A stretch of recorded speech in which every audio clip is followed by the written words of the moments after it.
राज्य रे बेकारी समस्यार उत्कट स्थिति।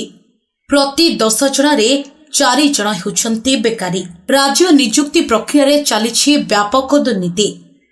राज्य रे दिनकु दिन बढ़ी चली बेकारी समस्या। उच्च शिक्षित हेबा परे मध्य घरे बसी रहिछंती युवक युवती। देशर एक घरोई संस्था CMIE अथवा centre for monitoring Indian economy रो सर्वे रिपोर्ट आधार रे चलित वर्ष पहिला रे ओडिसा रे बेकारी हार ह्रास पाइथिबा बेले गोटिए मास भितरे ताहार परिवर्तन होईछि। तेबे एथिपई सीधा सड़क भावे राज्य सरकार को दायी करिसंती विरोधी। 2014 मसीहारू प्रति निर्वाचन रे बेकारी समस्या कार्ड खेली निर्वाचन जीति आसुथिबा शासक दल प्रति वर्ष 2 लाख चाकरीर प्रतिश्रुति देइथिबा बेले एजाबत सरकारी कार्यालय रे मध्य 22.5% पदवी खाली पड़िछि।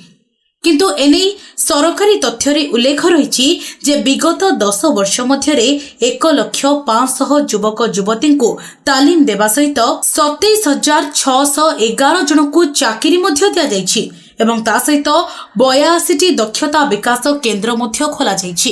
तेबे समस्त तथ्य एवं वास्तविक चित्र को परखिले ओडिशा सरकारଙ୍କର अपारगता एठी जळ जळ करी देखा जाउछि। विगत किछि दिन तले दीपावली भेटी स्वरूप समस्त चुक्ति भित्तिक कर्मचारी मानकु स्थायी नियुक्ति देबा पई ओडिशा सरकार निष्पत्ति नेले। किंतु आज केंद्र सरकार 1.5 वर्ष मध्यरे 10 लाख बेकारी मानकु चाकरी प्रदान करिवे बोली प्रतिश्रुति दैछन्ते, जहार प्रथम पर्याय रे 75,000 बेकारी युवक युवती मानकु मध्य चाकरी प्रदान करा जायछि। तेबे राज्य सरकार विकास रो डिंडिम पिटुथबा बेले एबे भी बेकारी समस्यार समाधान होइनी। एबे भी डिग्रीधारी बेकारी ओडिसा रे बहु जगह रहिछन्ती। तेबे आगको 2024 साधारण निर्वाचन थिबा बेले ओडिशा सरकार किभଳି भाबे बेकारी समस्यार एही महाद्रुम को सामना करिवे ताहा राज्य सरकारक पई बड़ चैलेंज।